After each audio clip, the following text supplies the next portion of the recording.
ज़्यादातर लोग जो बोलते हैं वो कहते हैं मीडिया बिका हुआ है, लेकिन मैं उसको डिफरेंट वे में देखता हूँ। मैं ऐसा मानता हूँ कि जो मीडिया है वो वैचारिक रूप से उनके साथ में है। जैसे जितने भी आप मीडिया संस्थानों को देखेंगे वो अंबानी के हैं या कुछ मेंबर ऑफ पार्लियामेंट हैं उनके हैं, तो हम कैसे कह सकते हैं कि मीडिया बिका हुआ है, जबकि उसका एक पहलू और है कि वैचारिक रूप से वो बीजेपी आरएसएस के साथ में। आपको क्या लगता है? नहीं, जो बहुजन मुद्दों को, ग्राउंड के मुद्दों को, पीड़ितों की सोचतों की आवाज़ को जो उठाते हैं और सोशल मीडिया के माध्यम से दिखाते हैं, आरएसएस बीजेपी के जो लोग हैं, जो फेसबुक है, जो यूट्यूब है, उनके जो संस्थान इंडिया में बने हुए हैं, इनके लोगों का उस पर कब्जा है। सही है, उन्हीं का कब्जा है। सही गलत? 2022 के चुनाव में जो उत्तर प्रदेश में वैकल्पिक तौर पे जो पार्टियां हैं, आप किन पार्टी को या किस पार्टी को आप विकल्प के रूप में लोगों को देना चाहेंगे?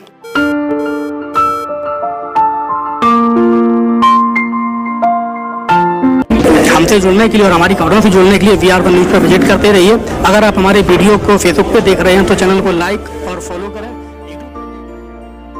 नमस्कार, आपके साथ विनय हूँ और आप देख रहे हैं VR1 न्यूज़। आगामी 2022 का जो चुनाव है वो 2024 की भूमिका तय करेगा, और जो 2024 का चुनाव है वो आने वाले भविष्य की भूमिका तय करे। जो वर्तमान का मीडिया है उसका जो रवैया है वो किस तरीके से है, किसी से छुपा हुआ नहीं है, क्योंकि आज वर्तमान की जो हालात हैं, लोग परेशान हैं निजीकरण से, लोग परेशान हैं प्राइवेटेशन, निजीकरण, आरक्षण, जो तमाम तरीके की घटनाएं हो रही हैं महिलाओं पे, बच्चियों पे, बुजुर्गों पे, मुसलमानों पे, सिखों पे, शेड्यूल कास्ट पे। तो हम वर्तमान हालातों पे, आने वाले भविष्य और मीडिया पे आज एक खास चर्चा करेंगे। और हमारे साथ में जो खास मेहमान हैं, परिसंघ के प्रदेश के जो अध्यक्ष, पूर्व अध्यक्ष रहे हैं नीरज भाई जी हमारे साथ में हैं, नीरज जी। और हमारे साथ में MNTV के जो नेशनल रिपोर्टर हैं रविंद्र राणे जी हमारे साथ में हैं। तो हम इनसे चर्चा करेंगे, इनसे बात करेंगे।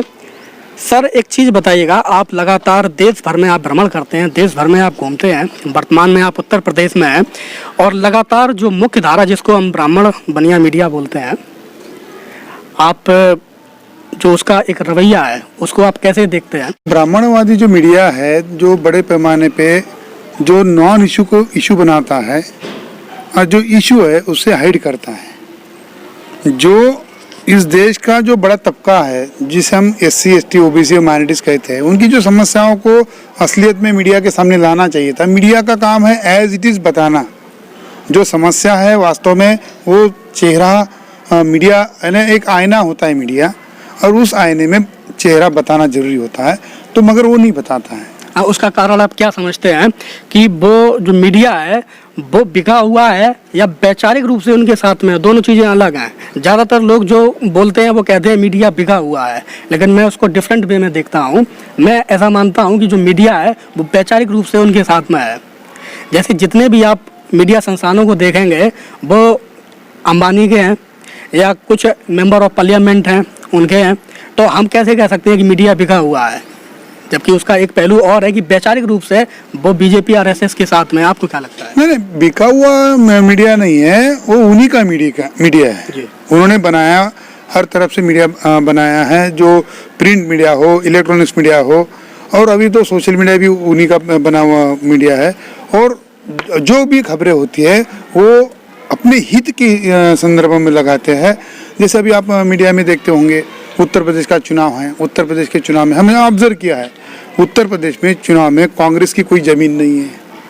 मीडिया पे चर्चा होती है, एक भाजपा का प्रवक्ता होता है, और उत्तर प्रदेश में वास्तविक विरोधी पार्टी समाजवादी पार्टी है, समाजवादी पार्टी का प्रवक्ता नहीं होता है, उसकी जगह कांग्रेस का प्रवक्ता होता है।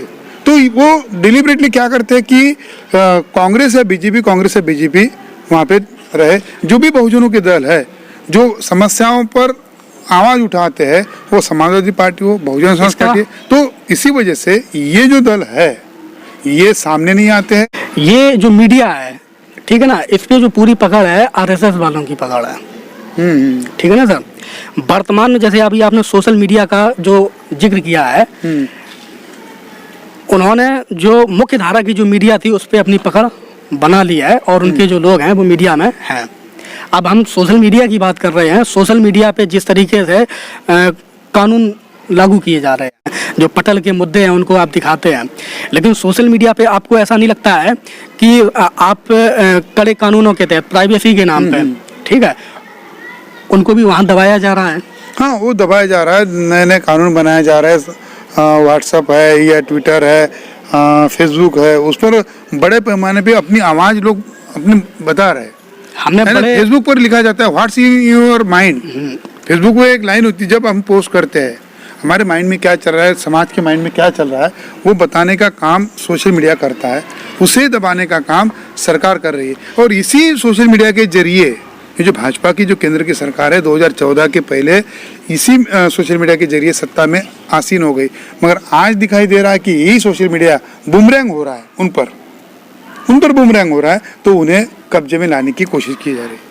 महत्वपूर्ण बात यह है कि जो मुख्य धारा की मीडिया है उसको भी कवर कर लिया है। दूसरी बात, जिन मंचों पे सोशल मीडिया के मंचों पे जो बहुजन लीडरशिप है, बहुजन पत्रकारिता है, जो बहुजन मुद्दों को, ग्राउंड के मुद्दों को, पीड़ितों की, शोषितों की आवाज़ को जो उठाते हैं और सोशल मीडिया के माध्यम से दिखाते हैं, आरएसएस, बीजेपी के जो लोग हैं, जो फेसबुक है, जो यूट्यूब है, उनके जो संस्थान इंडिया में बने हुए हैं, इनके लोगों का उस पर कब्जा है। सही है? उन्हीं का कब्जा है। सही गलत है?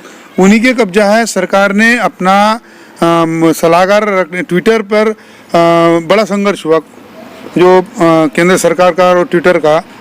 तो ट्विटर की इंडिया के जो उनके मैनेजर थे, जो सलाहकार थे, उन्हें बदलने के लिए दबाव बनाया। आखिरकार उन्हें दबाव बनाकर उन्हें सलाहकार बनाना पड़ा, जिसके तहत लगातार ये देखा गया है कि जो फेसबुक पे जो पेज बने हुए हैं, ट्विटर, यूट्यूब पे, माफ़ करिए, यूट्यूब पे जो चैनल बने हुए हैं, लगातार उनको शैडो बैन किया जा रहा है। प्राइवेसी के नाम पे उन चैनलों को बंद कर दिया जा रहा है। उनकी रीच कम कर दी जाती है। रीच कम, कितना भी अच्छा वो कंटेंट डालें, कितना भी अच्छा वो इशू क्यों ना उठाएं, लेकिन उनकी रीच कम कर। इसको आप किस तरीके से, जैसे सोशल मीडिया, सार्वजनिक मीडिया जिसको हम बोलते हैं, क्या ये सार्वजनिक मीडिया अब रहा है?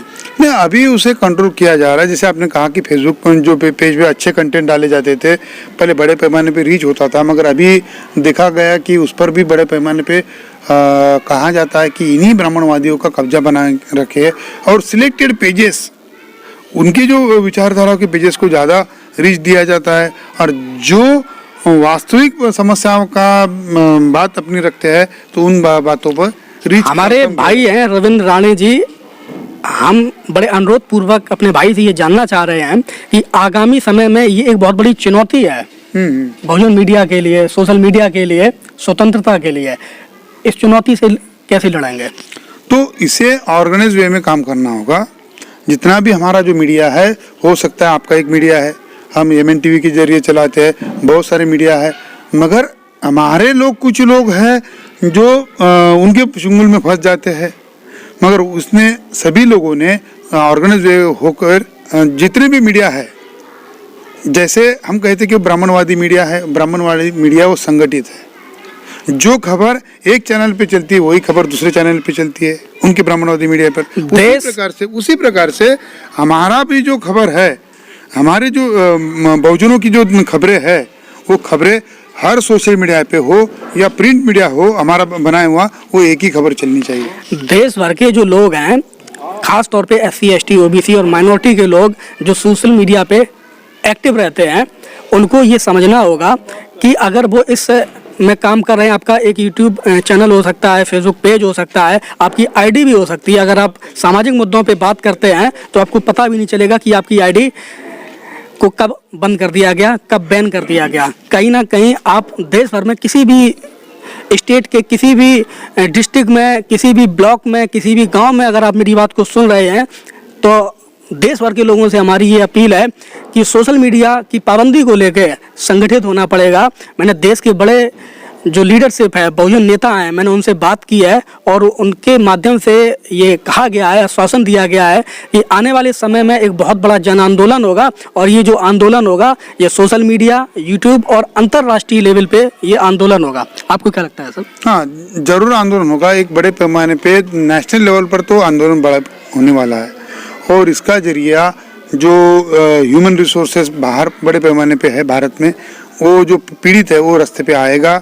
और जब हमारा जो मीडिया है, जो सोशल मीडिया हो या हमारा प्रिंट मीडिया हो, आज हमारा इलेक्ट्रॉनिक्स मीडिया नहीं है मगर प्रिंट मीडिया थोड़ा है, और सोशल मीडिया बड़े पैमाने पे जब संगठित में आएगा एक बड़ा जन आंदोलन खड़ा हो जाएगा और इसी समस्याओं को, जो ब्राह्मणवादी समस्या को विनाश करने का काम करेगा। मैं आपसे क्षमा भी चाहूँगा कि ये जो मुद्दा है सोशल मीडिया का, ये मुद्दा कोई छोटा मुद्दा नहीं है और हम नहीं चाहते हैं कि इस मुद्दे को छोटा करके आपको दिखाएं। ये एक विस्तृत, एक बहुत बड़ा मुद्दा है जिस मुद्दे पे हम बात नहीं करते हैं और इस पे बात ना करने की वजह से ये सिकुड़ता जा रहा है। तो कहीं ना कहीं हमको इस पे बात करनी पड़ेगी, इस पे संगठित होना पड़ेगा और मैं प्रयास करूंगा कि जितना हो सके सोशल मीडिया की जो अन्य टीमें हैं, अन्य संस्थान हैं, जो सोशल मीडिया के अन्य जो सोशल ऑर्गेनाइजेशन भी हैं, उन तक, उनके लोगों को मैं एक्टिव करूं, उनके लोगों तक ये बात पहुंचाऊं कि किस तरीके से सोशल मीडिया को ख़त्म किया जा रहा है, सोशल मीडिया को बैन किया जा रहा है और किस तरीके से सोशल मीडिया को बचाना है। क्योंकि जो मुख्य धारा की मीडिया बहुजन मुद्दों को आपके साथ में कुछ भी होता रहे वो उल्टा करके उसको दिखाता है, लेकिन सोशल मीडिया है जो आपको ज्यों का त्यों दिखाता है। तो कहीं ना कहीं आपकी जो मुख्य आवाज़ है, आपकी जो सही आवाज़ है वो सोशल मीडिया है, सोशल मीडिया ही बहुजन मीडिया है। हमको बहुजन मीडिया को बचाना होगा। हमारे साथ में जो अन्य साथी हैं, ये वीडियो लंबा हो रहा है, मैं अनुरोध करूंगा लेकिन आप इसको देखिएगा क्योंकि ये बहुत बड़ा मुद्दा है। जब तक आप इस मुद्दे को समझेंगे नहीं तब तक समस्या का समाधान नहीं होगा। हमारे साथ में नीरज भाई हैं, तो नीरज भाई इसको आप कैसे देखते हैं? देखिए, ऐसा है कि इस देश में चौथा स्तंभ है जो लोकतंत्र को चलाने के लिए, वो मीडिया है और मीडिया की भूमिका समाज में अग्रणी है। लेकिन ये पक्षपाती मीडिया है जहाँ पर जिस सरकारों की जो भी उनको मोटा मोटी चंदा रुपए दे दिया जाता है, वो उन्हीं की तरह से मैं इसको मीडिया को क्या कहूँ, कौन सा शब्द दूँ, मेरे डिक्शनरी में वो शब्द नहीं है। मैं ऐसा आप समझ सकते हो कि अगर कोई पैरेलल संगठन किसी मुद्दे पे लड़ाई लड़ रहा है तो अगर उसमें ये देखा जाता है कि शेड्यूल कास्ट का लीडर कौन है उभरता हुआ, उसका नाम प्रिंट मीडिया, इलेक्ट्रॉनिक मीडिया पर नहीं आता है जी। जो हमारा सोशल मीडिया है, जैसे ट्विटर है, फेसबुक है, इंस्टाग्राम है, व्हाट्सअप है, इन पर भी पाबंदियां लगा दी गई हैं। जैसे कि व्हाट्सअप था, पहले हम अनलिमिटेड जितने भी व्हाट्सएप पर ग्रुप को सेलेक्ट कर देते थे या जितने लोगों को सेलेक्ट कर देते, उस पर मैसेज एक ही बार में पहुंच जाता था। अब आप पांच बार हम कर सकते हैं, फिर दोबारा वही प्रोसेस करना पड़ेगा। ट्विटर में भी उन्होंने देखा, निश्चित ही अगर ये विदेशी मीडिया ना होता, मैं सोशल मीडिया के जो प्रबंध तंत्र, ये ट्विटर वगैरह, फेसबुक, अगर विदेशों में ना ये जनरेट हुए होते तो निश्चित ही हमें इसमें भागीदारी नहीं मिलती। मैं धन्यवाद देना चाहता हूं सोशल मीडिया को कि आप देख सकते हो पार्टियों की नीतियां और नीति और रीत क्या है, क्योंकि वर्तमान के जो हालात हैं ये ऐसे ही नहीं सुधरेंगे, ठीक है ना सर। इसको सुधारने के लिए कहीं ना कहीं हमको प्रयास करना पड़ेगा। कोई भी चीज़ अपने आप नहीं होती है, उसके लिए जो एक प्रभुत्व वर्ग है उनको आगे आना पड़ता है और जब वो प्रभुत्व वर्ग आगे आता है तो जो उनके साथ में लोग होते हैं वो अपने आप समझ जाते हैं। तो जो वर्तमान में हालात बने हुए हैं ये ऐसे नहीं सुधरेंगे। इन हालातों को सुधारने के लिए सबसे पहले 22 का जो चुनाव है ये स्पष्ट करेगा कि हम आने वाले जो 24 चुनाव है किस तरीके से बेदखल कराएं। तो महत्वपूर्ण सर ये बताइएगा कि जो 2022 का चुनाव है, आने वाले समय में जो लोग हैं, खासतौर पे SC ST OBC के लोग, कि हमको किधर जाना है और क्यों जाना है, क्योंकि ये जो लड़ाई है ये लड़ाई केवल वर्तमान की नहीं है, आने वाली कई पीढ़ियों को बचाने की लड़ाई है। देखिए, ऐसा है कि जिस दिन इस देश का आप देख दो कि अगर शेड्यूल कास्ट और दलित समाज के लोग ने जाना समझा, उस दिन इस कांग्रेस पार्टी को वेंटिलेटर पर कर दिया इस देश में। और जिस दिन पिछड़े वर्ग के लोग, जिनको हम OBC कहते हैं, वो अपने अधिकारों हकों को जान जाएंगे, उस दिन निश्चित ही जो सत्तासीन पार्टी है, जो दुनिया की सबसे बड़ी पार्टी का ढिढोरा पीटा जाता है, निश्चित ही वो भी वेंटिलेटर पे हो जाएगी। ये समझने के लिए हमारे जो बहुजन मीडिया, बहुजन चिंतक हैं, जो हमारे बहुजन समाज के लोग हैं, तो अब तो उनके हाथ में मीडिया है, उनके घर में मीडिया है, उनके बेड पर मीडिया है, उनके सोते जागने बैठने में एक जो हिस्सा है, सारे लोग जो है सोशल मीडिया पाएं और इस जो मनवादी मीडिया है इसको मुंह तोड़ जवाब दें। और जो हमारे बहुजन चैनल हैं, जैसे अभी आपने कहा उसकी रीच कम कर दी गई, तो निश्चित ही उनकी रीच को हम बढ़ाएं, शेयर करें और लोगों पे जाएं, कमेंट्स करें। अच्छा, एक बात बताएं सर कि जैसे वर्तमान में जो चुनाव है 2022 का होने को है, उत्तर प्रदेश में जो मुख्य जो विकल्प हैं, जिसको हम सपा के रूप में देखते हैं, बसपा के रूप में देखते हैं, या कांग्रेस की भूमिका तैयार की जा रही है। इसके अलावा जो बीएमपी है, एएसपी है, जो गठबंधन की ओर अग्रसर है। लेकिन अगर बहुजन मूवमेंट की या की विचारधारा की बात करें, आगामी जो भविष्य है हमारा कैसे बच सकता है, आपको क्या लगता है कि लोगों को किस तरफ अपना जैसे जाना चाहिए? देखिए, आज की डेट में जो भी रूलिंग पार्टियां हैं, चाहे सत्पक्ष में हो या विपक्ष में है, जो तथाकथित बहुजन महापुरुषों के विचारों पर बनी पार्टी थी, वो एक प्रबुद्ध वर्ग सम्मेलन कर रही है इस प्रदेश में। मतलब उसको सिर्फ 15% लोग या 15% में 3.5% लोग ही प्रबुद्ध समझ में आ रहे हैं और उनको 85 की ज़रूरत नहीं है। ये यहाँ के मूल निवासियों को समझना पड़ेगा कि वो अब जो है जैसा भी रिमोट चलाएंगे। रही बात ये है कि बहुजन मूवमेंट या बहुजनों के हित की सरकार आज की डेट में जो भी पार्टियां मौजूदा में हैं, चाहे सब बहुजन समाज पार्टी हो, समाजवादी पार्टी हो, भारतीय जनता पार्टी से कोई अपेक्षा भी नहीं करते हैं, कांग्रेस पार्टी हो, कोई भी पार्टी हो, ये कोई भी बहुजनों के हितों की बात नहीं करेंगी, सिर्फ अपने हितों की बात करेंगी। और आज एक ज़रूरत है कि जो ये वहाँ के मूल्यवासी है उनको समझना चाहिए कि जो बहुजन महापुरुषों की विचारधारा पे बना दल है और जो भी जो हमारी बात करे, हमारे हक हकूक़ की बात करे, उसके समर्थन में हम लोग उसको ही समर्थन दें। आपका कहना यह है कि जो कैडर वाइज जो ऑर्गेनाइजेशन है, संस्था है, उसके द्वारा जो समर्थित जो पार्टी है, लोग उसको हाँ, वो जाति धर्म से उठकर, मतलब जो लोगों की हिस्सेदारी भी तय करें। जी, क्षेत्रवाद, भाषावाद, जातिवाद, इन सारे मुद्दों से ले उठकर और दलितों में, पिछड़ों में फैले मनवाद को समाप्त करना पड़ेगा। क्योंकि इस देश में, जब हमारे देश में संविधान नहीं था तो एक मन विधान चलता था और मन विधान में जातियाँ होती थीं, वर्ण होते थे। तो आप देख सकते हो कि अभी कई पार्टियां अनाउंस कर रही कि महिलाओं को मैं 40% सीटें देंगे या 30% देंगे।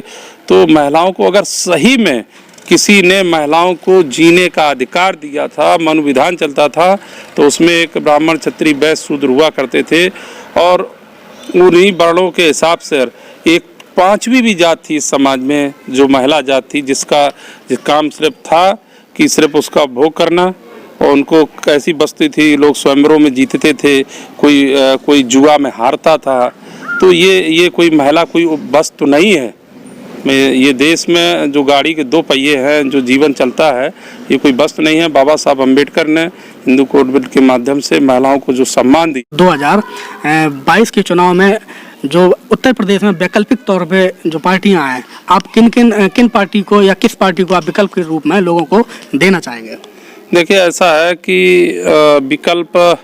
विकल्प तो हमारे जो कहने का है कि जो लोगों के, गरीबों के, पिछड़ों के, दलितों के, कर्मचारियों के हित की बात करें, ऐसी पार्टी को सत्ता में लाना चाहिए। और आज डेट में जो भी पार्टी दावा कर रही हैं कि हम मुख्यमंत्री बनेंगे, ये करेंगे, कोई कुछ करने वाला नहीं। सबकी सरकारें आ चुकी हैं, सबके लोगों को देख चुके हैं। अब नया विकल्प, जब कोई पुराना मकान हो जाता है तो नए मकान की आवश्यकता होती है। तो मैं समझता हूँ वो नया विकल्प बावन मिश्रा साहब ने दे दिया है और हमारा इशारा इतना ही है और आप सारे लोगों को समझने का समय आ गया है कि उसको देखें। और तो नीरज जी का कहना ये है कि आगामी 2022 के चुनाव में जो मानवर बावन मिश्राम साहब हैं, उनके द्वारा जो बीएमपी को जो समर्थन किया जा रहा है, जो लगातार 85% SC, ST, OBC और माइनॉरिटी के हक, अधिकारों, हिस्सेदारी की बात करती है, उनको समर्थन देना चाहिए, इनका ऐसा कहना है। और ये जो 22 का चुनाव है, ये चुनाव 2024 की भूमिका निर्धारित करेगा और 2024 का जो चुनाव होगा, ये आने वाली जो SC, ST, OBC और माइनॉरिटी का जो भविष्य है, ये निर्धारित करेगा। हमसे जुड़ने के लिए और हमारी खबरों से जुड़ने के लिए VR1 न्यूज़ पर विजिट करते रहें। धन्यवाद।